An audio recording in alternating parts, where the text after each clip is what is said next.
What's up guys, I hope you are well. I am Veer, welcome to study lover family. तो कैसे हो दोस्तों, मैं आशा करता हूँ शानदार तरीके से आप लोग अपनी लाइफ को एंजॉय कर रहे हो, अपनी सेहत, फैमिली और पढ़ाई का ध्यान काफी अच्छे से रख रहे हो। एक बात आप लोगों ने कई बार सुनी होगी कि बच्चों के साथ में बच्चा बनना पड़ता है। किसी पर्टिकुलर इंसान को अगर समझना है ना, तो आप लोगों को उसके लेवल में जाना पड़ेगा। कई बार हम लोग क्या करते हैं, अपना एक पर्टिकुलर पैटर्न है चीजों को देखने का और हमेशा उसी में रहते हैं। कोई पर्टिकुलर प्रॉब्लम अगर आ रही है तो उसको हम लोग अपने एंगल से देखते हैं, सामने वाले के एंगल से उसको देखते नहीं है, समझते नहीं है और अपनी राय देते रहते हैं। जब तक हम लोग उसके जूतों में अपने पैर फिट नहीं करेंगे तब तक हम लोग समझ नहीं पाएंगे कि हाँ एक्चुअल में क्या प्रॉब्लम है। तो यहां पर यही बात बोली गई कि किसी सामने वाले पर्सन को अंडरस्टैंड करने के लिए आप लोगों को उसके लेवल पर जाना पड़ेगा, यानी कि वो कितने पानी में है, कितना डूबा हुआ है, वो आप लोगों को समझना पड़ेगा। तब जाकर आप लोग उसके साथ में मैच कर सकते हैं। और आज की डेट में बहुत बड़ी प्रॉब्लम है ये। आज की डेट में अगर आप लोग किसी रिलेशनशिप में या फिर घर में भी आप लोग बच्चों को अंडरस्टैंड करना चाहते हैं, अपने माता पिता के साथ में अगर आप लोग एक अच्छी एक ट्यूनिंग बनाना चाहते हैं, या फिर अपने फ्रेंड के साथ में या रूममेट के साथ में अच्छी ट्यूनिंग बनाना चाहते हैं, तो आप लोगों को समझना पड़ेगा कि वो पर्टिकुलर पर्सन जो है इस सिचुएशन को कैसे देखता है और इस सिचुएशन में कैसे रिएक्शन करता है। कई बार कई सारे जो लोग होते हैं ना, वो हंसी हंसी मजाक में कई सारी बातें बोल जाते हैं और दूसरे जो हैं वो उनको काफी सीरियस ले जाते हैं। तो इसकी वजह से क्या होती है, कई बार प्रॉब्लम क्रिएट हो जाती है। यानी कि सामने वाला तो हंसी मजाक में बोल गया, उसने उसको सीरियस मिल लिया और दूसरा उसको सीरियस लेके बैठ गया। तो ऐसी जो चीजें होती है ना, ये बहुत ज्यादा प्रॉब्लम क्रिएट कर देती है रिलेशनशिप के बीच में। तो हमेशा कोशिश क्या करनी है, कोशिश ये करनी है कि सामने वाले को समझो कि किस टाइम पर वो किस तरीके की रिएक्शन देता है। जब आप लोग उसको समझ पाओगे कि हाँ किस टाइम वो सीरियस है, किस टाइम में मजाक में रहता है, तो एक तरीके से जो झगड़ा है और जो प्रॉब्लम है रिलेशनशिप में वो काफी कम हो जाएगी। और ये तभी होगा जब सामने वाले को आप लोग टाइम दोगे, अंडरस्टैंड करोगे। अगर आप लोग टाइम नहीं दोगे, अंडरस्टैंड नहीं करोगे, तो हमेशा कुछ ना कुछ नोक झोंक लाइफ में आप लोग ही होती रहेगी। तो कोशिश करो कि जहां पर आप लोग रह रहे हैं, खासकर जो आप लोग नियर और डियर वन है, जो चाहते हैं कि आज जिनको आप लोग चाहते हो अपनी लाइफ में कनेक्ट करके रखना, आप लोगों की लाइफ में वो रोल प्ले कर रहे हैं, तो उनको अंडरस्टैंड करने की भी कोशिश करो। ओके, कोरोना वायरस की अपडेट देख लेते हैं एक बार, क्या क्या कंडीशन आप लोगों को यहां पर देखने को मिल रही है। ऑल ओवर वर्ल्ड में यहां पर 3.3 मिलियन के करीब जो केस आज के डेट में हो चुके हैं, यानी कि 33 लाख के करीब केस ऑल ओवर वर्ल्ड में हो चुके हैं। टोटल मिलाकर यहां पर ये 2,39,000 लोग ऐसे हैं जो इसकी वजह से आज के डेट में हम लोगों के बीच में नहीं है। एक दुखद घटना आप लोग ये बोल सकते हैं, ये एक अच्छी घटना आप लोग बोल सकते हैं। बहुत सारे लोग जो यहां से रिकवर करके आए, तो 1 मिलियन से ज्यादा है, लगभग बोल सकते हैं मोटे मोटे तौर पर कि 11 लाख के करीब जो लोग हैं यहां पर लगभग रिकवर कर चुके हैं। अगर बात करें यूएसए में, अकेले में 11 लाख लोग अकेले यूएसए में इन्फेक्टेड है आज के डेट में, और 65,000 लोग ऐसे हैं जिनकी जान इसकी वजह से जा चुकी है। टोटल ये कंट्री है, यहां पर अगर आप लोग देखेंगे, स्पेन दूसरे नंबर पर है, इटली तीसरे नंबर पर और यूके चौथे नंबर पर, फ्रांस, जर्मनी, तुर्की और इसी के साथ में रसिया। ये वो सारी कंट्री है जहां पर 1 लाख से ज्यादा केस आप लोगों को देखने को मिल जाते हैं। सबसे ज्यादा जान यहां पर दूसरे नंबर पर गई है, वो है इटली के अंदर। पहली यूएसए, दूसरा है इटली, तीसरे नंबर पर आप लोग यहां पर देखने को मिलेगा यूके। तो यूके यहां पर तीसरे नंबर पर पहुंच गया। और अगर यहां पर बात की जाए, चौथे नंबर पर स्पेन और पांचवें नंबर पर है फ्रांस। तो यूरोप की ये कंट्री है जो सबसे ज्यादा टॉप पोजीशन पर बने हुए हैं यहां पर। अगर बात करें यहां पर नीदरलैंड, तो नीदरलैंड आप लोग यहां पर देखते हैं 39,000 के करीब केस हैं और 4,000 के 5,000 के करीब डेथ हो चुकी है।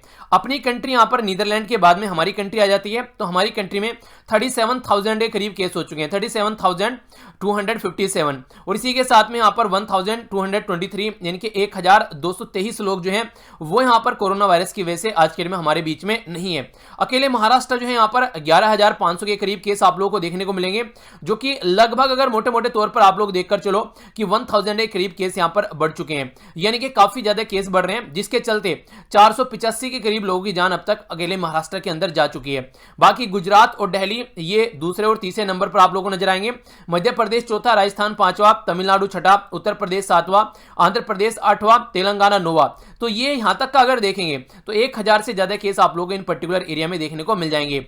बाकी वेस्ट बंगाल जो है ये इसके सामने ये डॉट लगा होता है, दिल्ली इसका रीजन ये है। सेंट्रल गवर्नमेंट के साथ में वेस्ट बंगाल ने अपना डेटा शेयर करना बंद कर रखा है, चाहे कोई बीमार हो रहा है, चाहे किसी की जान जा रही है, तो इसके चलते यहां पर कोई डेटा यहां पर नहीं मिल पा रहा है, जिसके चलते इसके सामने आप लोगों को ये ऐसी कंडीशन देखने को मिल जाती है। आज के डेट में वेस्ट बंगाल और जो सेंटर मैंने आप लोगों को दिखाया भी था, एक कार्टून हम लोगों ने डिस्कस किया था कि एक साइड में कोविड-19 के साथ में लड़ रहा है वेस्ट बंगाल और दूसरी साइड में सेंट्रल गवर्नमेंट के साथ में लड़ रहा है। तो ये सिचुएशन वेस्ट बंगाल के अंदर आप लोगों को देखने को मिलेगी, तो इसके बारे में आप लोग आइडिया रख सकते हैं। तो आज की डेट में हम लोग देखते हैं, आज है सैटरडे, तो सैटरडे रिवीजन का दिन होता है आप लोगों का। पूरे वीक में जो भी मैथ बेस्ड क्वेश्चन हम लोगों ने डिस्कस किए हैं वो सारे मुझे कमेंट बॉक्स में चाहिए, एक एक कर सारे के सारे। कौन से राज्य में कौन सी झील के बारे में हम लोगों ने डिस्कस किया है, किस कंट्री के अंदर में, तो सारी चीजें मुझे पहले आप लोग झील का नाम फिर कंट्री का नाम, कम से कम ये आप लोगों को जरूर पता होना चाहिए। तो इस वीक का सारा रिवीजन मुझे चाहिए, तो देखता हूं कितने अच्छे से आप लोग उसको याद रख पा रहे हैं या फिर पढ़ पढ़कर बस फिर छोड़े जा रहे हैं आगे। तो ऐसी गलती आप लोगों को नहीं करनी है, ठीक है। आगे चलता हूं। ये भी काफी इंपॉर्टेंट है, यहां पर बात की जा रही है आज का एस्से, जो कि आप लोगों को हर सैटरडे को एस्से देखने को मिलता है। और आप लोगों को पता है जैसे ही यहां पर अब लॉकडाउन भी एक्सटेंड किया गया है, तो आने वाले टाइम में आप लोगों का पेपर भी यहां पर पोस्टपोन हो रहा है। तो इसके चलते एस्से लिखना अपना मत छोड़िए, क्वेश्चन आंसर राइटिंग जो कर रहे हैं उसको कंटिन्यू रखिए। और जैसे ही बढ़ा कि लॉकडाउन बढ़ रहा है, क्वेश्चन आंसर राइटिंग की संख्या लोगों की बढ़ चुकी है, 50,000 ग्रुप में पूरे मेंबर वहां पर हो चुके हैं। इसके ऊपर एक छोटी सी वीडियो में बनाऊंगा, जो नए नए मेंबर आ रहे हैं उनको पता नहीं है कैसे लिखना है, कहां पर क्या पोस्ट करना है, वो सारी डिटेल इंफॉर्मेशन में एक छोटी सी वीडियो में अपलोड करूंगा, जिसमें सारी चीजें आप लोग समझ पाएंगे, तो उसको अच्छे से आप लोग एंजॉय कर सकते हैं। आज का जो निबंध है एजुकेशन फॉर ऑल, ये पॉलिसी इन इंडिया जो है यहाँ पर, इसके सामने क्या चैलेंज है, क्या लूप होल है इसके सामने, और क्या प्रोस्पेक्ट्स हैं, यानी कि क्या चुनौतियां हैं, क्या बचाव और रास्ते और संभावनाएं, इसके बारे में आप लोगों को यहां पर बताना है। अच्छे से इसको कवर करने की कोशिश कीजिएगा। हर लेवल पर एजुकेशन को लेकर आप लोगों को चलना है, यानी कि ग्राउंड लेवल से लेके आप लोगों को इसको एक तरीके से पीएचडी तक आप लोग लेकर चल सकते हैं, पीजी या पोस्ट ग्रेजुएट तक, कि हमारी कंट्री में कहां कहां पर क्या क्या चीजें अवेलेबल हैं। ग्राउंड लेवल पर ज्यादा रखिएगा, खासकर ज्यादातर एक तरीके से अगर चीजें स्टार्ट होती हैं तो फिर आगे उसी तरीके से बढ़नी स्टार्ट होती हैं। तो यानी कि पूरी हमारी कंट्री में जो एजुकेशन पॉलिसीज हैं वो किस तरीके से क्या क्या प्रॉब्लम फेस कर रही हैं, और हमारी कंट्री की जो एजुकेशनल इंस्टीट्यूशन है उनका इंटरनेशनल लेवल में क्या पोजीशन है, उसके क्या रीजन है, फंडिंग की प्रॉब्लम है या फिर टीचर्स की प्रॉब्लम है या फिर इनरोलमेंट की प्रॉब्लम है, किस तरीके से कहां कहां पर क्या क्या लूप होल है, क्या क्या चैलेंज है। तो एक शानदार ऐसे आप लोग लिख सकते हैं आज और कल में। तो कोशिश कीजिएगा अच्छे से ट्राई करने की। निबंध आप लोग एक वीक में एक निबंध तो लिखना ही है, अगर एग्जाम में अपने आप को कंफर्टेबल फील करना चाहते हैं तो। बाकी कल ही एक वीडियो अपलोड की थी अप्रैल के महीने में, जो भी इंपॉर्टेंट डे हैं। हालांकि मैंने जो हमारी न्यूज एनालिसिस वाली वीडियो आती है उसमें सारे डे कवर किए थे, पर लेकिन कम से कम वो अगर सारे आप लोग कवर नहीं कर पा रहे हैं तो ये आप लोग जरूर कवर कीजिएगा। यहां पर इंपॉर्टेंट डे और उनकी थीम्स वगैरह बताई गई है, और खासकर जो अब के ड्यूरेशन के लिए, इनके प्रेजेंट के लिए जो इंपॉर्टेंट है, जहां से क्वेश्चन बन सकते हैं, वो सारे मैंने यहां पर कवर किए हैं, ठीक है। इसकी पीडीएफ भी टेलीग्राम पर प्रोवाइड करा दी है, वो भी आप लोग जाकर देख सकते हैं। और हाँ, एक और इंपॉर्टेंट बात, लक्ष्मीकांत का 6th एडिशन हमारे एक फैमिली मेंबर के द्वारा शेयर किया गया था, तो टेलीग्राम पर अवेलेबल है। जिस किसी के पास में नहीं है वो टेलीग्राम से जाकर डाउनलोड कर सकता है। टेलीग्राम का लिंक वीडियो के नीचे आप लोगों को मिल जाएगा। सारी पीडीएफ आप लोगों को वहां पर इकट्ठी मिल जाती हैं।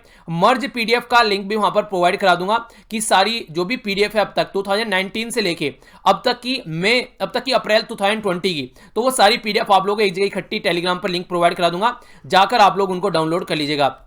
क्वेश्चन वाली जो वीडियो थी वो आप लोगों की कल नहीं आई थी, जैसा कि मैंने आप सभी लोगों को बताया था, कल टाइम नहीं लग पाया। आज मर्ज आप लोगों की वो वीडियो आएगी जो 1 और 2 तारीख दोनों की मर्ज होगी, तो उसको अच्छे से आप लोग प्रैक्टिस कीजिएगा, तो शाम को वो आप लोगों को देखने को मिलेगी, ठीक है। इसी तरीके से आप लोग एंजॉय करते रहिए और प्रैक्टिस अच्छे से करिए। तो ये था इसके बारे में इंफॉर्मेशन। इसकी भी पीडीएफ मैंने आप लोगों को प्रोवाइड करा दी थी टेलीग्राम पे, कम से कम वो आप लोग जरूर कर लीजिएगा। सारे कवर नहीं करने तो इंपॉर्टेंट आप लोगों को कम से कम कवर कर लेने चाहिए। तो बताने वाली तो कोई बात ही नहीं है कौन से आर्टिकल कवर करने हैं, क्योंकि सारे आर्टिकल जो भी हैं यहाँ पर ये सारे कोविड-19 के बारे में ही है, ठीक है। तो जो भी इंपॉर्टेंट फैक्ट है यहाँ पर वो सारे कंबाइन कर मैं डिस्कस करूंगा, क्योंकि आप लोगों को पता है लॉकडाउन भी एक्सटेंड कर दिया गया, तो उसके ऊपर भी हम लोग नजर डालेंगे। ये यहाँ पर जो आर्टिकल है ये वेस्ट बंगाल के ऊपर फोकस कर रहा है। रीजन सीधा सीधा जो मैंने भी आप लोगों को बताया, वेस्ट बंगाल का कनेक्शन कट चुका है सेंटर के साथ में। एक्जैक्टली क्या कंडीशन वहां पर बन रही है, क्या सिचुएशन है, वो यहाँ पर एग्जैक्ट इन्फॉर्मेशन प्रोवाइड नहीं करा पाए। केस तो सभी छिपा रहे हैं, पर लेकिन वेस्ट बंगाल और थोड़ा सा एडवांस यहाँ पर निकलकर सामने आया है, ठीक है। तो आइए अब थोड़ा सा समझ लेते हैं यहां पर कि क्या क्या चीजें चल रही हैं। पहले थोड़ी सी इंफॉर्मेशन आप लोग लॉकडाउन के बारे में जानिए। जैसा मैंने आप सभी लोगों को बताया था कि लॉकडाउन जो है वो एक्सटेंड हो चुका है, ठीक है। तो लॉकडाउन जो एक्सटेंड हुआ है, अब यहां पर अब की बार का जो लॉकडाउन है वो पहले के जो अब तक 2 बार उनको एक्सटेंड किया गया है उससे थोड़ा डिफरेंट है। वो थोड़ा डिफरेंट है, कैसे डिफरेंट है उसके बारे में आप लोगों को जानने को मिलेगा। पहले आप लोग यहां पर समझिए। यहां पर बोला गया कि लॉकडाउन जो है वो 3 मई से बढ़ाकर 17 मई तक एक्सटेंड कर दिया गया है। तो सबसे पहले तो ये इंपॉर्टेंट फैक्ट है, पर लेकिन अब की बार जो है कुछ चीजों में रिलैक्सेशन दिया है, जैसे प्राइवेट कार हो गया, कैब हो गया, जैसे आप लोग कैब में जा सकते हैं, सिंगल पर्सन राइड कर सकते हैं। और बस जो है विद 50%, जो खासकर ये अलग अलग एरिया में है। जैसे यहां पर आप लोग एरिया देख सकते हैं, एक है ग्रीन जोन, दूसरा है ऑरेंज जोन और तीसरा है रेड जोन। जो ग्रीन जोन है वो वहां जोन ऐसा है जहां पे सबसे कम केस देखने को मिल रहे हैं, यानी कि इसकी डेफिनेशन यहां पर इनके द्वारा दी गई है कि लास्ट 21 दिन में अगर कोई कंफर्म केस नहीं आया तो उसको ग्रीन जोन यहां पर बोला गया है, ठीक है। अगर बात करेंगे रेड जोन के बारे में तो वो हॉट स्पॉट है जहां पर बहुत ज्यादा केस देखने को मिल रहे हैं, तो डबल तरीके से कंफर्म हो रहे हैं, वहां पर एक तरीके से डबल रेट चल रहा है कंफर्मेशन का, उसको यहां पर रेड जोन बोला गया है। एग्जैक्ट डेफिनेशन कोई ऐसी नहीं है कि हाँ कोई पर्टिकुलर डेफिनेशन रखी गई है, जो रेड और ग्रीन में नहीं होगा उसको ऑरेंज जोन बोल दिया गया है, ठीक है। तो इस तरीके से यहां पर चीजें बोली गई हैं। तो यहां पर बेसिकली क्या क्या प्रोविजन है उनके बारे में मैं भी आप लोगों को बताऊंगा। सबसे पहले आप लोग एक बात समझिए, आज की डेट में हमारी कंट्री में 733 के करीब डिस्ट्रिक्ट आप लोगों को देखने को मिलेंगे। जो 733 के करीब डिस्ट्रिक्ट हैं, इनमें से 130 जो डिस्ट्रिक्ट आप लोग यहां पर देख सकते हैं वो रेड जोन के अंदर है, यानी कि वहां पर जो रिलैक्सेशन है वो ना के बराबर रहेगी, ठीक है। दूसरे नंबर पर है ऑरेंज जोन। ऑरेंज जोन में आप लोगों को देखने को मिलेंगे 284 के करीब डिस्ट्रिक्ट, तो यहां पर कुछ रिलैक्सेशन रहेगी, उसके बारे में यहां पर अभी बात करूंगा। तीसरे नंबर पर है यहां पर ग्रीन जोन, तो 319 के करीब जो डिस्ट्रिक्ट हैं वो है ग्रीन जोन में, जहां पर लास्ट 21 दिन में कोई भी केस कंफर्म नहीं हुआ है, ठीक है। तो इसके बारे में अगर आप लोग बात करते हैं, जैसे क्या क्या बातें यहां पर है वो आप लोग एक बार देख लीजिए। जैसे ग्रीन जोन है, यहां पर जो बस है वो 50% कैपेसिटी के साथ में चलाई जाएगी, कैब वगैरह ऑल सोप रूरल और अर्बन एरिया में यहां पर ओपन की जाएगी। हालांकि जो है आप लोग सोशल डिस्टेंसिंग वगैरह वो सारी चीजें फॉलो करके चलोगे। टबैको की सोप, लिकर सोप, यहां पर अभी एक फोटो वायरल हो रहा था काफी ज्यादा है कि जो भी आज के डेट में जो शराब बेचने वाली दुकानें हैं उनके सामने एक पोस्टर लगा हुआ दिखाया गया था कि मोदी जी सब लोग चाय नहीं पीते हैं, ठीक है। तो कहने का मतलब ये है कि जो लोग ये पर्टिकुलर चीज़ों को इंजॉय करते हैं, टबैको लीकर वगैरह हो गया, तो उनके लिए थोड़ी राहत आप लोग यहाँ पर बोल सकते हैं। इसी के साथ में ई कॉमर्स की जो इसेंशियल सर्विस है उनको भी ओपन किया जाएगा। ऑरेंज जोन के अंदर जो टैक्सी कैब एग्रीगेटर है, खासकर जैसे मान लीजिए कोई टैक्सी है या फिर कैब वाला है, तो 1 पैसेंजर वो लेकर चल सकता है। इंटर डिस्ट्रिक्ट जो व्हीकल मूवमेंट है वो परमिट किया जा रहा है। यहाँ पर कार जो है अगर कोई जा रहा है तो कार में जो एक तो होगा ड्राइवर और 2 पैसेंजर अलग से उसमें, मतलब 2 पर्सन अलग से उसमें बैठ सकते हैं। तो ये सारी चीजें कुछ छोटी छोटी चीजें यहां पर अलाउ की गई हैं। प्राइवेट कार से आप लोग घूम सकते हैं, कहीं पर भी जा सकते हैं। ई कॉमर्स की एसेंशियल सर्विस प्रोवाइड कराई गई है। नेक्स्ट बात की जा रही है यहां पर रेड जोन के बारे में। रेड जोन में जो बेसिकली बात की जा रही है यहां पर एक थोड़ा सा और ज्यादा रिस्ट्रिक्शन यहां पर दे दी गई है, ठीक है। तो पहले तो आप लोगों को जो भी यहां पर जो पीडीएफ है इसकी कंप्लीट वो मैं टेलीग्राम पर प्रोवाइड करा दूंगा। आप लोग देख सकते हैं कि गवर्नमेंट के द्वारा क्या नोटिफिकेशन इशू किया गया है, उसके बारे में आप लोगों को पता होना चाहिए। एक बार नजर डाल लीजिए, ये है पूरी प्रेस रिलीज जो कि आप लोगों के सामने है यहाँ पर, ठीक है।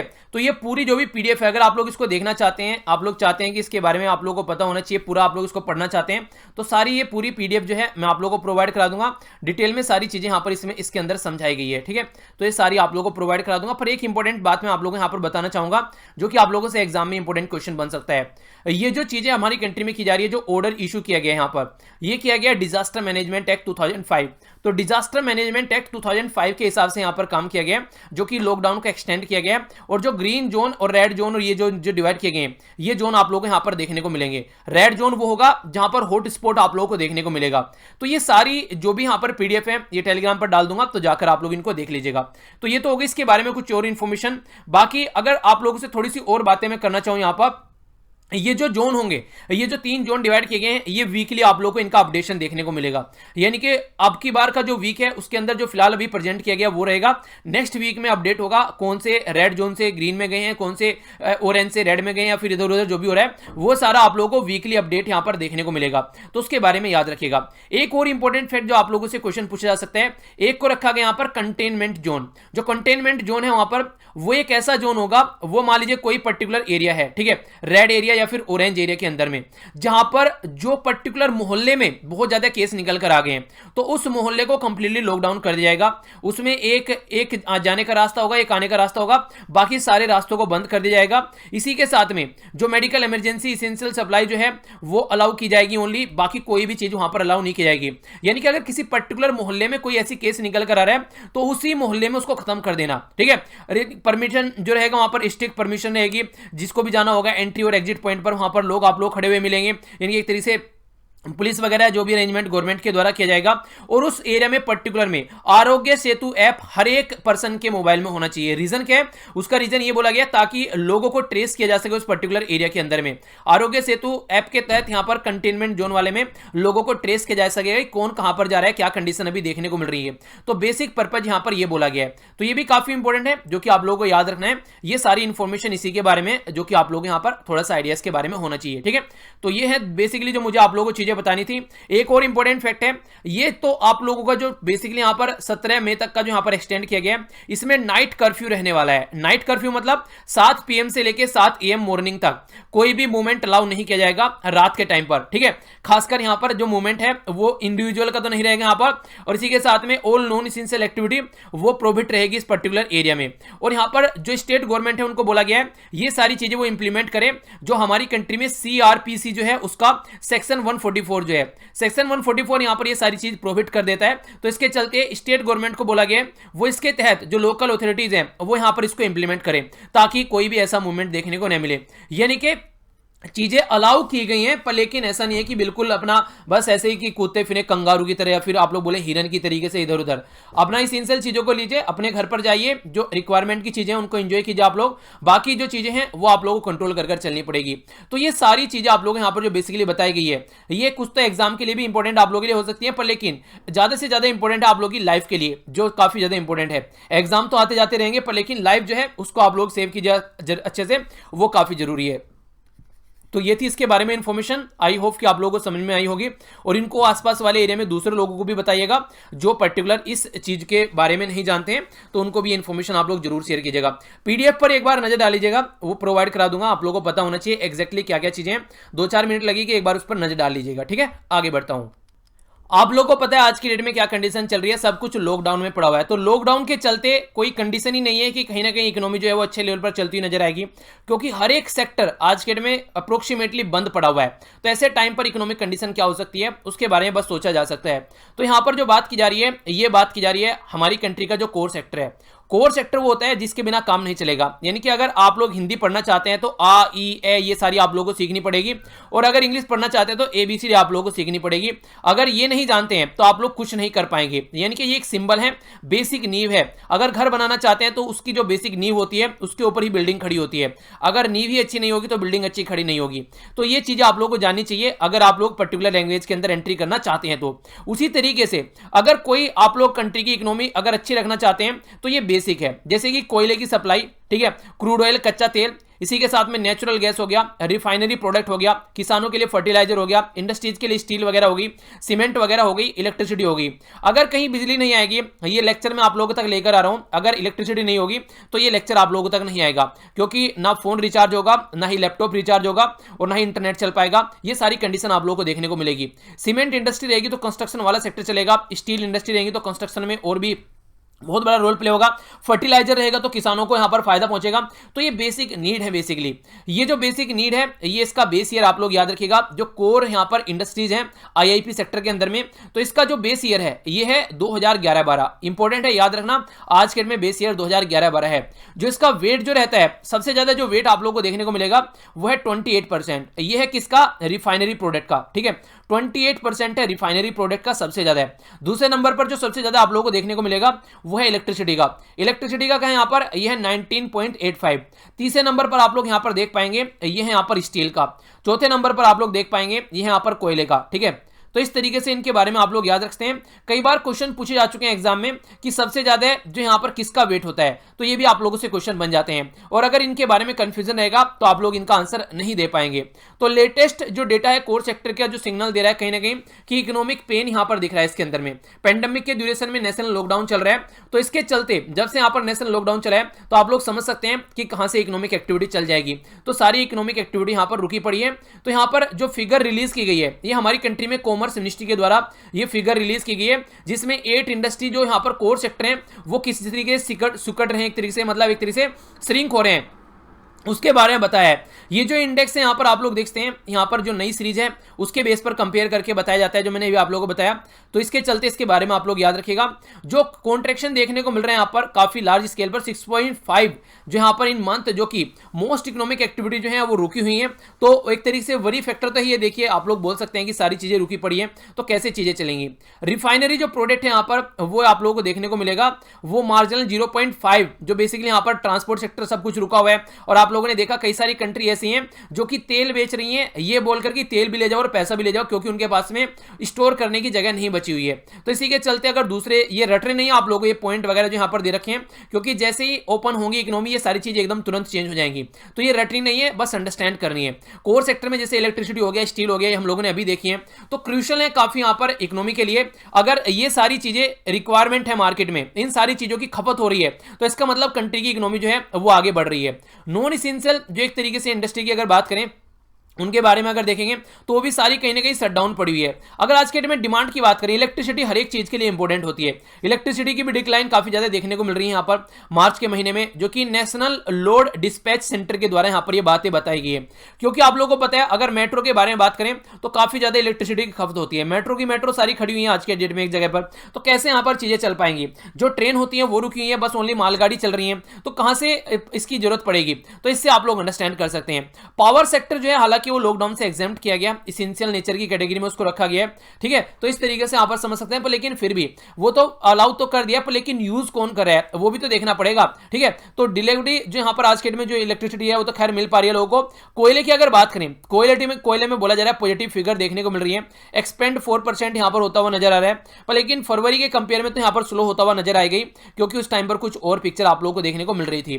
कोयला जो है यहां पर कोयला अकेला, अगर कोयला अच्छा जा रहा है तो इसका मतलब थर्मल जनरेशन अच्छा हो रहा है, इनकी इलेक्ट्रिसिटी जनरेट अच्छी हो रही है, ठीक है। स्टील और सीमेंट वाली इंडस्ट्री में भी बहुत बड़ा रोल प्ले करता है। अगर ये सारे रिवाइव कर पाएंगे तो चीजें आगे बढ़ेंगी, पर लेकिन आगे आने वाले टाइम में जल्दी लग नहीं रहा है कि कोई चीजें रिवाइव कर पाएगी, क्योंकि देखिए सारी चीजें एक दूसरे के साथ में कनेक्ट है। लोग जो है जल्दी से घर से निकलना पसंद नहीं करेंगे, जो घर से निकलेंगे भी तो अपना इसेंशियल प्रोडक्ट लेकर घर पर बाहर आएंगे, ज्यादा बाहर नहीं घूमेंगे।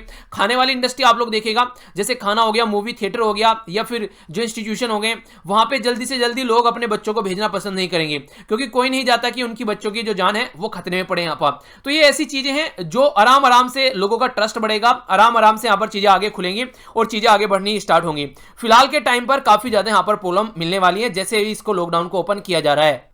कंस्ट्रक्शन सेक्टर आप लोग जानते हैं सबसे ज्यादा बर्बाद कंस्ट्रक्शन सेक्टर होने वाला है, क्योंकि एक तो सबसे बड़ी बात है लॉकडाउन के चलते सब कुछ बंद पड़ गया है, दूसरी बात है लेबर सप्लाई। अब आज के में सबसे बड़ी प्रॉब्लम रहेगी लेबर सप्लाई। कोई भी लोग जो है वो एक एरिया से दूसरे एरिया में ज्यादा जाना पसंद नहीं करेंगे, तो ये आराम आराम से चीजें ओपन होंगी और आराम आराम से चीजें स्टार्ट होंगी। ऑयल मार्केट जो है, क्रूड ऑयल जो प्राइस है वो एक तरीके से आप लोग बोल सकते हैं सबसे ज्यादा लो लेवल पर चल रहा है। तो इसके चलते जो आज के डेट में जो एनर्जी सेक्टर है वो कहीं ना कहीं अंडरमाइन करी जा रही है सारी चीजें। जो यहां पर कोर सेक्टर मैंने बताया अभी 40% के करीब आप लोगों को देखने को मिलता है, जो इंडेक्स ऑफ इंडस्ट्रियल प्रोडक्शन का, तो सारे सेक्टर जो हैं वो स्लो लेवल पर हैं। तो कहां से चीजें ओपन हो पाएंगी? सेंटर अपने लेवल पर कर सकता है जितना कुछ करेगा, पर लेकिन जब तक पब्लिक स्पेंडिंग नहीं बढ़ेंगी, पब्लिक चीजों को यूज करना स्टार्ट नहीं करेंगे, तब तक जो सिचुएशन है वो नॉर्मलाइज नहीं होगी, ठीक है। यानी कि कहने का मतलब ये है जब तक पब्लिक जो सड़कों पर नहीं आएंगी, जब तक पब्लिक चीजों को एंजॉय करना स्टार्ट नहीं करेंगे, एक नॉर्मल उनको फील नहीं होगा, तब तक सिचुएशन जो है वो बढ़ती हुई लेवल पर नजर नहीं आएगी, ठीक है। तो समझ के चलो कि 2020 तो गया, 2021 तक भी जो चीजें हैं वो 21 के मिड में जाके नॉर्मल होंगी, अगर ये बीमारी अभी यहां पर खत्म हो जाती है तो। नेक्स्ट जो आर्टिकल है, इस आर्टिकल को थोड़ा सा ध्यान से सुनिएगा। फूड, न्यूट्रिशन और लाइवलीहुड के बारे में बात की जा रही है। आप लोग यहां पर ये और हाँ, स्वामीनाथन जी के द्वारा ये आर्टिकल लिखा गया है, जो कि एग्रीकल्चर साइंटिस्ट भी हैं, और इसी के साथ में नित्या राव जो हैं ये यहां पर एक प्रोफेसर हैं, दोनों मिलकर यहां पर ये आर्टिकल लिख रहे हैं। तो इंपॉर्टेंट आर्टिकल है, कुछ बातें समझ लेते हैं। आप लोग समझिएगा, अगर मान लीजिए मैं आप लोगों को बोलूं कि हाँ जो खाना सप्लाई करना है, फूड सप्लाई करना है, तो उसके लिए क्या क्या चीजें होनी चाहिए। तो सबसे पहली जो चीज है यहां पर ये अवेलेबल होना चाहिए, यानी कि अवेलेबल होना चाहिए खाना, फूड वगैरह, ठीक है। दूसरी बात है अवेलेबल तो है, पर लेकिन मान लीजिए मैं रह रहा हूं यहां पर सिटी इसमें, और यहां पर आसपास में कोई खाना नहीं है। मैं रह रहा हूं मान लीजिए यहां पर दिल्ली में और खाना पड़ा है मुंबई में, तो अवेलेबल कैसे हो गया? ये तो उस पर्टिकुलर लोकल एरिया के लिए अवेलेबल हो गया, यहां पर तो अवेलेबल है नहीं मेरे लिए, ठीक है। इसके साथ में दूसरा नंबर है एक्सेसिबल होना चाहिए, यानी कि अवेलेबल के साथ में है तो हाँ हमारे पास में भंडारण है, पर लेकिन लोगों को एक्सेस नहीं हो पा रहा है, लोगों तक वो सामान पहुंच नहीं रहा है। अगर एक्सेस भी हो जा रहा है, मान लीजिए सबको ये खाना मिल रहा है, ठीक है, पर लेकिन ये सोने के भाव में गेहूं मिल रहे हैं, तो कौन खरीद पाएगा इसको? तो फिर अफोर्डेबल भी होना चाहिए। तो ये तीन इंपॉर्टेंट फैक्ट हैं जब आप लोग फूड सिक्योरिटी के बारे में बात करें, तो अवेलेबल होना चाहिए, इसी के साथ में एक्सेसिबल होना चाहिए, और फिर अफोर्डेबल होना चाहिए ताकि लोग इसको खरीद सकें। और अफोर्डेबल सबसे ज्यादा इंपॉर्टेंट हो गया आज के डेट में। रीजन क्या है? क्योंकि हर एक इंसान जो है वो घर बैठा हुआ है आज की डेट में, बहुत कम लोग ऐसे हैं जो कि यहाँ पर रनिंग कर रहे हैं। अब उन तक खाना कैसे पहुंचाया जाए, क्योंकि अगर उनके पास में पैसा भी नहीं है तो भी यहाँ पर एक तरीके से खाना तो जरूरी है, बिना खाने तो जिंदा रह नहीं पाएंगे। तो ये गवर्नमेंट की बात आ जाती है फिर, तो गवर्नमेंट कैसे यहाँ पर सर्विस प्रोवाइड करा रही है वो चीजें देखने को मिलती हैं। सबसे पहले फूड, फिर न्यूट्रिशन और फिर लाइवलीहुड के बारे में जो सिक्योरिटी है वो अगर लार्ज स्केल पर रहेगी तो चीजें सही हो पाएंगी। और अगर रूरल वाले एरिया में आप लोग देखें तो काफी ज्यादा इंपॉर्टेंट हो जाती है, और माइग्रेंट जो सिटीज हैं खासकर उनमें तो और भी ज्यादा फोकस देने की काफी ज्यादा जरूरी है, जहां पर लोग इधर उधर से जाकर रह रहे हैं। हालांकि गवर्नमेंट के द्वारा कई सारे मेजर्स लिए गए हैं, जैसे राइस, व्हीट वगैरह प्रोवाइड करा रहे हैं। इसी के साथ में यहाँ पर ये ऑयल वगैरह भी प्रोवाइड कराया जा रहा है, 1000 कैश प्रोवाइड कराया जा रहा है। पब्लिक डिस्ट्रीब्यूशन सिस्टम के तहत भी फूड सिक्योरिटी प्रोवाइड कराने की बात की जा रही है। पर लेकिन जैसे मैंने अभी आप लोगों को बताया ना, जो डायमेंशंस हैं वो डायमेंशन यहाँ पर अच्छे से कवर की गई है। पहला बोला गया कि अवेलेबल होना चाहिए फूड, अवेलेबल होना चाहिए मार्केट के अंदर में फूड, तभी यहाँ पर लोगों तक पहुंच पाएगा। और ये जो फूड अवेलेबल हो रहा है इसके चलते ग्रीन रिवोल्यूशन के द्वारा बहुत बड़ा रोल प्ले किया गया हमारी कंट्री में। एक टाइम ऐसा था हम लोग यूएसए के ऊपर डिपेंडेंट हुआ करते थे अनाज की वजह से, और अनाज यूएसए से खरीदा करते थे, वो बड़ा ही गंदा अनाज प्रोवाइड कराता था, लो क्वालिटी का अनाज प्रोवाइड कराता था, और उसके चलते भी हमारे ऊपर काफी प्रेशर डालता था कि हम लोग ऐसा करें, हम लोग वैसा करें, उसकी बात माने। तो वो सारी हरकतें देखने को मिलती थी। तो फिर हमारी कंट्री में जय जवान जय किसान जैसे नारे आए, ग्रीन रिवोल्यूशन स्टार्ट किया गया। तो उसके चलते आज के डेट में हमारी मार्केट में भी दुनिया भर का खाना है और हमारे गोडाउन में भी दुनिया भर का खाना है। इवन हम लोग ये चीजें एक्सपोर्ट भी कर पा रहे हैं। तो एक तरीके से हमारी कंट्री के लिए तो है, पर एक्सपोर्ट भी कर पा रहे हैं। पर लेकिन सबसे बड़ी प्रॉब्लम क्या है, हम लोग सब लोगों तक ये चीजें नहीं पहुंचा रहे हैं। अभी कुछ दिनों पहले मैंने एक आर्टिकल में आप लोगों को बताया था, बिहार में एक ऐसा केस निकल कर आया जहां पर मेंढक को भून के खाया जा रहा था। तो अब ये बताइए, अब गोडाउन में यहां पर पड़ा हुआ है, मार्केट में पड़ा हुआ है, पर लोगों तक नहीं पहुंच पा रहा है, वो ऐसी ऐसी चीजें खाने के लिए विवश हो रहे हैं, तो इसका कोई मतलब रह नहीं जाता है। तो ये भी काफी बड़ी प्रॉब्लम यहां पर देखने को मिलती है। तो इसके ऊपर भी फोकस देकर चलना चाहिए। राइट टू फूड जो बेसिकली है जिंदा रहने के लिए इंसान के लिए जरूरी है, और यहां पर सबसे बड़ा जो कंट्रीब्यूशन आता है वो किसानों का आता है, फार्मर का। तो उसको हम लोग एक तरीके से ग्रांटेड भी नहीं ले सकते।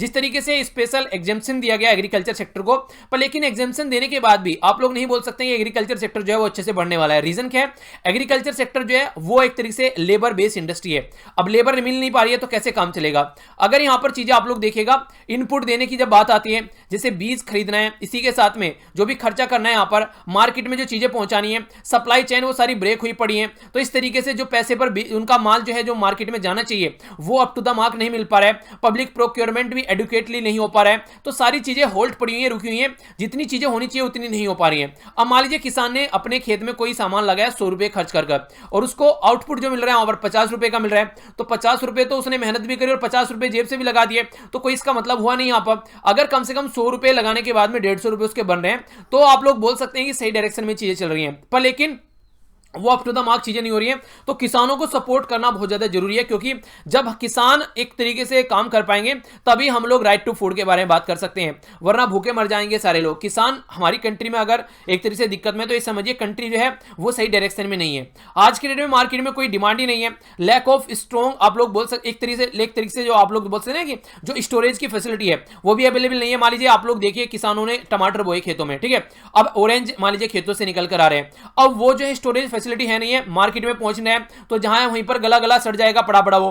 तो इस तरीके से किसानों को तो नुकसान हो गया। तो ये बातें हैं बोलने वाली। तो जो ये भी पेरिसेबल जो आइटम है, इस तरीके के जो कमोडिटी हैं, अगर मान लीजिए कुछ ऐसे आलू हो गया, प्याज हो गया, उनको तो आप लोग 2-3 महीने 4 महीने तक रख सकते हैं, चल जाएगा काम। पर लेकिन टमाटर को नहीं रख सकते आप लोग इतने लंबे समय तक, ठीक है। ऑरेंज वगैरह को आप लोग लंबे समय तक नहीं रख पाते हैं जब तक कोल्ड स्टोरेज फैसिलिटी अवेलेबल नहीं रहेगी। तो ये काफी बड़ा इंपैक्ट यहां पर डालने वाला है। इसके चलते यहां पर जो पेंडेमिक है, अब देखने वाली बात ये होगी कि फूड अवेलेबिलिटी कितना हो पाता है और लोगों तक पहुंच कितना पाता है। तो पहली बात होगी यहां पर अवेलेबिलिटी की, दूसरी एक्सेसिबिलिटी की, यानी कि फूड एक्सेस होना चाहिए, यानी कि एक तरीके से पहुंचना भी चाहिए लोगों तक। सेकंड डायमेंशन ये बोली गई है, ठीक है। तो परचेजिंग पावर के ऊपर भी यहां पर डिपेंड करेगा। एक फार्मर है जो है वो फूड उगा रहा है, ठीक है, पर लेकिन अगर उसको कोई खरीद नहीं रहा है तो फिर उसका मतलब नहीं है इस तरीके से।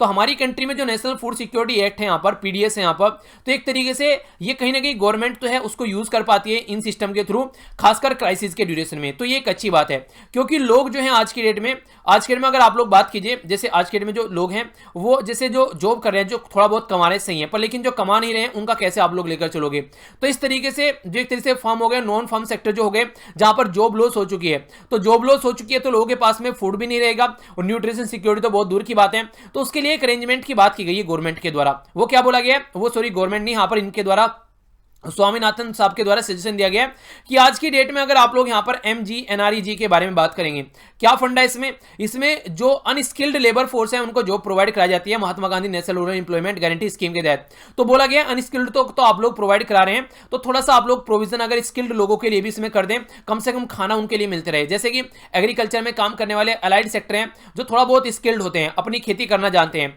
तो कम से कम उनको भी आप लोग यहां पर प्रोवाइड कराइए थोड़ा सा, ताकि उनकी रोजी रोटी चलती रहे, कम से कम बच्चों को खाना मिलता रहे। तो एक तरीके से कुछ प्रोविजन आप लोगों को यहां पर भी करना पड़ेगा, ठीक है। तो ये बात बोली गई है। तीसरी डायमेंशन क्या बोली गई है? थर्ड डायमेंशन यहां पर है फूड सिक्योरिटी के बारे में, कि जो फूड है वो बॉडी के अंदर जा पा रहा है या नहीं जा पा रहा है। यानी कि आप लोग ये बालिए, आप लोगों ने यहां पर फूड प्रोवाइड भी करा दिया, सारी चीज होगी, पर लेकिन उस एरिया में पानी अच्छा नहीं है पीने के लिए, ठीक है ना। तो नॉन फूड जो फैक्टर हैं वो भी आप लोगों को देखने पड़ेंगे। मान लीजिए लोगों के पास में पानी नहीं है, दाल आप लोगों ने दे दिया, चावल दे दिया, पानी ही नहीं है वहां पर, अच्छा ठीक है, तो कैसे वो दाल चावल पेट तक पहुंच पाएंगे? तो ये भी काफी बड़ी बात आप लोग यहां पर बोल सकते हैं। खासकर ये पर्टिकुलर जो सप्लाई है पानी की, क्लीन वाटर मिलना चाहिए। अर्बन स्लम जो है, जो झुग्गी झोपड़ी वाले हैं, वहां पर ये प्रॉब्लम काफी ज्यादा देखने को मिलती है, तो वहां पर आप लोगों को ये चीजें देखने को मिलेगी। हैंड वॉश करने तक का पानी नहीं मिल पाता है कई बार, तो ये सारी सिचुएशन आप लोगों को अंडरस्टैंड करनी पड़ेगी। इंडिया जो है एक तरीके से आप लोगों को अगर आज के डेट में देखें, 1960 में भी एक बहुत बड़ा क्राइसिस देखने को मिला था, तो उस टाइम पर अगर आज के डेट में कंपेयर करेंगे तो टेक्नोलॉजी भी है, एक अच्छी पॉलिसी बनाकर हम लोग सिचुएशन को कंट्रोल कर सकते हैं। कोऑपरेट कर फार्मर्स के साथ में टेक्नोलॉजी अपग्रेडेशन कर एक पॉलिसीज बनाकर, प्रोक्योरमेंट, प्राइसिंग और डिस्ट्रीब्यूशन की पॉलिसी बनाकर हम लोग को चीजें लेकर चलनी पड़ेगी अच्छे लेवल पर, और रिकॉग्नाइज करना पड़ेगा जो हमारी सोसाइटी में किसानों का कॉन्ट्रीब्यूशन है। क्योंकि हम लोग जब अपने पर आते हैं तो किसानों को भूल जाते हैं, जिसकी वजह से सबसे बड़ी प्रॉब्लम यहां पर निकलकर सामने आती है। किसान हमारी कंट्री में सुसाइड कर रहे हैं, हम लोग अपनी लाइफ को एंजॉय कर रहे हैं। तो ये सारी चीजें जो हैं ये पैटर्न में आप लोग लेकर आइए, तो चीजें आप लोग नॉर्मलाइज करते हुए नजर आएंगे। तो ये काफी इंपॉर्टेंट बात है जिनके बारे में आप लोग आइडिया रख सकते हैं, और कोशिश कीजिए अपने आसपास भी अगर कोई भूखा है तो अपने लेवल पर ये थोड़ी सी हेल्प करने की कोशिश जरूर कीजिएगा। कुछ थोड़ी सी बात यहां पर भी आप लोग समझ लीजिए, हालांकि सारी चीजें ऑलरेडी डिस्कस कर चुका हूं। देखिए आप लोग मान लीजिए आज की डेट में, जैसे कि ये समझिए, मैं आप लोगों को उदाहरण के तौर पर समझाता हूं। तो ये हो गया यहां पर पाकिस्तान, ठीक है, एक सेकेंड, ये पाकिस्तान हो गया यहां पर, ये हो गई अपनी प्यारी कंट्री इंडिया, ठीक है। अब पाकिस्तान से हमारी कंट्री के अंदर टेररिस्ट भेजे जा रहे हैं, और हम क्या कर रहे हैं, हमारी कंट्री यहां पर इन टेररिस्ट के साथ में लड़ रही है। यहां पर कोई लाइन बना दीजिए, यहां पर भेज रहे हैं, और हमारी कंट्री के जो सिपाही इनके साथ में लड़ रहे हैं। तो ये भेजते रहेंगे, हम लोग लड़ते रहेंगे, ये भेजते रहेंगे, हम लोग लड़ते रहेंगे। जब तक हम लोग ये सप्लाई चेन कट नहीं करेंगे, यहां पर आना ये बंद नहीं होंगे, तब तक ये ऐसे कंटिन्यूसली लड़ाई चलती रहेगी, पता नहीं कितनी लंबी खिंच जाए। पर लेकिन जैसे हम लोग सप्लाई कट कर देंगे यहां से, अब जो ये बच गए हैं लोग, अब इनको हम लोग पकड़ के दबोच के पीट पीट के मारेंगे, ठीक है, इनका कचुम्बर निकाल देंगे, तो यहां पर कहानी खत्म हो जाएगी। इसी तरीके से यहां पर बात की जा रही है कि जो रेट रिकवरी यहां पर हो रही है वो सही है, पर लेकिन इन्फेक्शन जो है वो आप लोगों को कम करना पड़ेगा। यानी कि आप लोगों को सही किए जा रहे हो और लोग जो है और ज्यादा बीमार होते जा रहे हैं, यानी कि चेन जो है वो टूट नहीं रही है। तो चेन आप लोगों को तोड़नी पड़ेगी, तब आप लोग चीजों को सही से कर पाएंगे। यानी कि आगे जो लोग अब तक हो चुके हैं बीमार, उनको आप लोग अच्छे से उनके ऊपर फोकस दीजिए, और आजकल में जो नए लोग बीमार हो रहे हैं उनको कम से कम आप लोग रोकिए, तो तभी जाकर सिचुएशन को कंट्रोल कर पाएंगे। जैसे महाराष्ट्र में जो भी लोग हैं उनको आप लोग इलाज कीजिए, अच्छे से जल्दी जल्दी उनको रिकवर कराइए, बाकी और केस यहां पर अब नहीं होने चाहिए। तो ये चीजें आप लोग यहां पर लेकर चलनी पड़ेगी, और यही काफी ज्यादा जरूरी भी है। कुछ बातें हैं जो मैं आप लोगों को पहले बता चुका हूं, मास लेवल पर आप लोगों को टेस्टिंग करनी पड़ेगी, ठीक है, ये चीजें आप लोगों को देखने को मिलेगी। रिकवरी कितने लोगों की हो रही है, ज्यादा से ज्यादा लोग आप लोगों को देखने को मिलेगा। हमारी कंट्री में बोला गया है कि ऑफिशियली ये है कि डेथ रेट जो है वो 3.2 बोला गया है, जबकि अगर यूरोपियन कंट्री में आप लोग जाओगे, यूके, बेल्जियम में, तो 15% करीब यहां पर है। यानी कि जितने लोग यहां पर 100 में से 15 के करीब लोग हैं उनकी डेथ हो जाती है। हमारी कंट्री में ओनली 3 के करीब लोगों की डेथ हो रही है। तो अगर देखें ट्रांसमिशन जो काफी अच्छे से कंट्रोल किया गया, न्यूजीलैंड के द्वारा कंट्रोल किया गया, तो हम लोग इनसे सीख कर अपनी कंट्री में उन चीजों को इंप्लीमेंट कर सकते हैं। डेटा हालांकि पूरा अवेलेबल नहीं है, पर लेकिन जो भी अवेलेबल है उसके बेस पर ही कम से कम हम लोग स्टेप उठा सकते हैं। हालांकि चीजें आप लोगों को पहले बता चुका हूं, डेटा जो है वो ढंग से प्रोवाइड कराया नहीं जा रहा है। क्वेश्चन है जो आप लोगों से लास्ट वीडियो में पूछा गया था, इसको ढंग से देख लेते हैं। मैं बेस्ट क्वेश्चन यहां पर बात की जा रही है लेक आयर के बारे में। तो बोला जा रहा है इसको कटी थांडा के नाम से भी जाना जाता है, पहला स्टेटमेंट। दूसरे स्टेटमेंट बोला गया है जो यूरोपियन है यहां पर पर्सनैलिटी, जिनका नाम था यहां पर एडवर्ड जॉन एयर, इनके नाम पर इस लेक का नाम रखा गया था। कौन सी स्टेटमेंट करेक्ट है? 1, 2 बोथ, नाइदर 1 नो 2। सही आंसर कौन सा है? A, B, C, F, D। तो आप लोगों को यह बताना है। तो सही आंसर देख लेते हैं। यहां पर सही आंसर है सी, दोनों स्टेटमेंट बिल्कुल सही है। सबसे पहले तो जो ये लेक है ये साउथ ऑस्ट्रेलिया के अंदर आप लोगों को देखने को मिलेगी, जो कि यहां पर लगभग 6216 स्क्वायर किलोमीटर और 209 यहां पर इसकी लेंथ आप लोगों को नजर आएगी। इसको काटी ठंडा के नाम से भी लोकल एरिया में ऑस्ट्रेलिया में इसको जाना जाता है। तो इसका नाम जो चेंज किया गया था 2012 में इसका नाम चेंज कर कड़ीथांडा के नाम से इसका नाम रख दिया गया था। ठीक है, और जो मैंने अभी आप लोगों को बताया यूरोपियन पर्सनैलिटी थे सबसे पहले जिनके द्वारा इसको देखा गया था लेक को, जिसके नाम पर इसका लेक का नाम रखा गया था। ऑस्ट्रेलिया के अंदर आप लोगों को देखने को मिलेगी और 15 मीटर के करीब बिलो सी लेवल आप लोगों को नजर आएगी। ठीक है, तो इसलिए यहां पर ये काफी गहरी लेक है और सबसे बड़ी लेक आप लोग बोल सकते हैं ऑस्ट्रेलिया के अंदर। पर्टिकुलर लोकेशन आप लोग देखते हैं, ये है यहां पर ऑस्ट्रेलिया के अंदर, साउथ ऑस्ट्रेलिया जो है वहां पर आप लोगों को देखने को मिलेगी। अगर अपनी कंट्री के साथ में कंपेयर करना चाहते हैं लोकेशन कहां पर है, तो अपनी प्यारी कंट्री होगी, यहां से अगर आएंगे ऑस्ट्रेलिया तो यहां पर साउथ ऑस्ट्रेलिया है, यहां पर आप लोगों को नजर आएगा। एक और कंफ्यूजन आप लोगों के माइंड में आ सकता है, यहां पर लेक बात की जा रही है ERIE। ठीक है, तो ERIE तो लेक एरी है यहां पर, ये इसको कंपेयर करना है, यहां पर कंफ्यूज नहीं करना है ERIE के साथ में EYRE। ठीक है, जब मैं सर्च कर रहा था तभी बार बार यहां पर ये वाली लेक दिखाई जा रही थी। ठीक है, तो ये लेक यहां पर यूएसए के अंदर है, तो कंफ्यूज आप लोगों को नहीं होना है, ये लेक यूएसए के अंदर है और वो लेक ऑस्ट्रेलिया के अंदर है। यूएसए नहीं, हालांकि कनाडा और यूएसए के बीच में डिवीजन है, तो कंफ्यूजन आप लोगों के माइंड में नहीं होना है इसको लेकर। ठीक है, तो ये था टोटल आज का डिस्कशन। आई होप कि आप लोगों ने अच्छे से एंजॉय किया होगा। पीडीएफ यहां से जाकर डाउनलोड कर लीजिएगा, सारी जो मैंने आप लोगों को बताई था ना कि लक्ष्मीकांत का एडिशन भी, वो भी आप लोगों को मिल जाएगा, डाउनलोड कर लीजिएगा। फैमिली मेंबर के द्वारा ही शेयर किया गया था यहाँ पर, इसी के साथ में आप लोग यहाँ पर कनेक्ट रह सकते हैं सब जगह। बाकी सारे लिंक एक जगह इकट्ठे आप लोग यहाँ पर मिल जाते हैं। जो यहाँ पर डेज वाली पीडीएफ है उसका भी आप लोगों को शेयर कर दिया है, क्वेश्चन वाली आप लोगों की बची है, बाकी सारी पीडीएफ आप लोगों को इकट्ठी यहाँ पर मिल जाएंगी। तो मिलता हूँ नेक्स्ट लेक्चर में। बड़ों को नमस्ते, छोटों को प्यार, छोटी सी लाइफ एंजॉय करो यार। तब तक के लिए जय हिंद।